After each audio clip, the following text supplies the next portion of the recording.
Aloha! Welcome to part 2 of Sonic CD. We're in Collision Chaos. And folks, here is a new character, Amy Rose.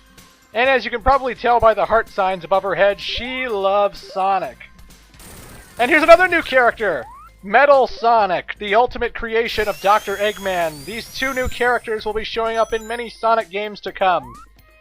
Basically, Amy Rose is a pink hedgehog who, idolizes Sonic very much, has a huge crush on him because, well, he's a hero. He saves the day, and he's super cool and super fast. And they don't know each other all that well at this point. They sort of just meet. I think they just meet, or they at least don't. They're just distant friends, at best, during the Sonic CD game. But anyway, Eggman unleashes Metal Sonic, his ultimate creation. It's basically a robot version of Sonic. It's just as fast as Sonic. It's pure evil, doesn't have an ounce of remorse in its body. It's by far the best robot Eggman has ever made throughout the whole series. And Metal Sonic is all kinds of kick-ass. Anywho, basically in order to get Sonic riled up, in order to, encourage him to try and stop him, I guess, Eggman kidnaps Amy Rose via the help of Metal Sonic. And so now Sonic's not only got to stop Eggman from conquering time, but he has to save Amy as well. Amy has a different costume on than she does in the rest of the 3D games, and she'll be having it for all the old games before Sonic Adventure. It is the same character. It's not some kind of sister or anything. That's Amy Rose. So, yeah. We'll be seeing more of her later. In the instruction manual, it actually, the American instruction manual for Sega CD incorrectly stated that Amy Rose was Princess Sally. If you don't know who Princess Sally is, you obviously didn't watch the Sonic the Hedgehog animated cartoon, or don't read the comics or whatever. In fact, Princess Sally is like the main female lead of those comics and of the cartoon. And it's funny because Princess Sally has never been in any of the video games aside from one cameo in Sonic Spinball. But we'll get to that when we get to it. Also, someone pointed out earlier when I posted the first video that I incorrectly stated a fact, and this is true. I incorrectly stated that the special stage is called Special Stage 3 because it came out after Sonic 2 but before Sonic 3. To be honest, I was making assumptions. I always saw the title screen when I was a kid and figured that's what it meant, but that's not the case because then I checked back and saw Palm Tree Panic and Collision Chaos, and they have a 3. At least it's not even a Roman numeral 3. It's just the way the stupid title screen is designed. So I was wrong about that. I have corrected myself now. So it's not Special Stage 3. It's just the weird, stupid level title screen card thing. But anyway, we got a third time stone. Booyah!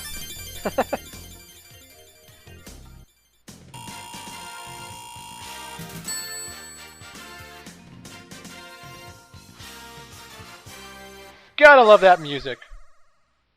But speaking of music, there's also something I have to address that some people have been asking about. At the end of part 1, I posted the European/Japanese intro music of Sonic CD because it's different than the North American version. Yes, Sega, for whatever reason, felt that when the game came to North America, they wanted to update the music so that it would be more ear-friendly. I don't know what the hell Sega was thinking, but they wanted to change the soundtrack. And the thing is, they didn't change all of the soundtrack. Every past song in this game, like every time you go to the past, the songs are exactly like they were in the European Japanese game. It's the same songs in the past, but in the present, in the future, in the special stage, for Eggman's boss theme, everything is different in North America than it is in Japan. And I just want to say, the music is fine in North America. There's a lot of purists out there who say that, oh, the Japanese soundtrack is 10 times the soundtrack the American soundtrack is. And maybe that's true to you, but I think the American soundtrack is perfectly fine. I love the soundtrack of Sonic CD. I grew up on this version of Sonic CD. I am not from Europe or Japan. I am Canadian. I am from North America, dammit. I listened to this music. Well, technically, so did you. This is the past level. But, the point is, I love Palm Tree Panic present. I love Title Tempest present. I like Sonic Boom. Oh yeah, Sonic Boom. How can you go wrong with Sonic Boom? Sonic Boom is the fucking boss. It's the boss of music, goddammit. It's all kinds of awesome. But I digress. Start your flame wars in this video and this video only about which soundtrack is the better. Do you like the American soundtrack better, or do you like the European-Japanese soundtrack better? It really doesn't matter. I mean, I barely even listened to the European-Japanese soundtrack. I played the European version of the game once, and because I only played it once, I don't remember any of the songs, any of the new songs that caught in my head. The only thing I know about is that Eggman's boss theme is much more lively, even though it's not that different, honestly. The music is different, you know, it's not better or worse, it's just different, in my opinion. Like, the special stage theme in North America isn't that different from the special stage theme in Europe, Japan, I swear. It's different, but the soundtrack instruments they use is exactly the same, and it still sounds like it could be a second special stage theme. It's not bad or worse in any sense, it's just different. And, you know, I'm ranting way too much about the soundtrack differences right now, but I gotta say, the American soundtrack is fine, I grew up on it, it's awesome, I love it. So people need to chill the fuck out and stop sending me death threats that are like, God damn it, why aren't you playing the Japanese version, you piece of shit? I'm talking over the gameplay anyway, it's not like you're gonna hear the songs in full detail. This is the version I grew up on. I'm Canadian, god damn it. And I eat maple syrup and play hockey and I have a pet beaver or whatever stereotypes you have. I don't care! Oh boy. Where was I? Oh good, we're in the third act of Collision Chaos here. This is the good future. Like I said before, the third act is always the future.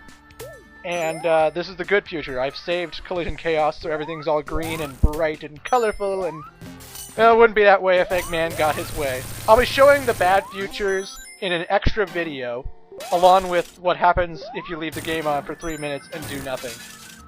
Yeah, I read your comments. I know about the stuff. I know, there's an extra video. It'll come when the LP's done. Anyway, this boss fight, if you want to call it that, isn't really much of a boss fight. Eggman is at the top shooting bombs at you, but the bombs don't hurt you, they just sort of bounce you around the place. They're like bumpers in a pinball machine. And go figure, we're in a pinball machine. All you have to do is get to the top, folks. You get to the top, you hit Eggman, a door goes underneath you, and so you can't fall back. And then you just go up and chase him, and that's pretty much it. It's not even a boss fight, as it is a small mini-game. I mean, it's not even challenging. It's easier than the first boss, dare I say it. It also makes me worried for Sonic Spinball, because if this is my pinball skills, I'm gonna have a horrible time LPing Sonic Spinball. But I'm doing it, damn it, I don't care. Anyway, Eggman runs away, the roboticizer releases flowers. I don't know what to make of that. We'll see you in part 3.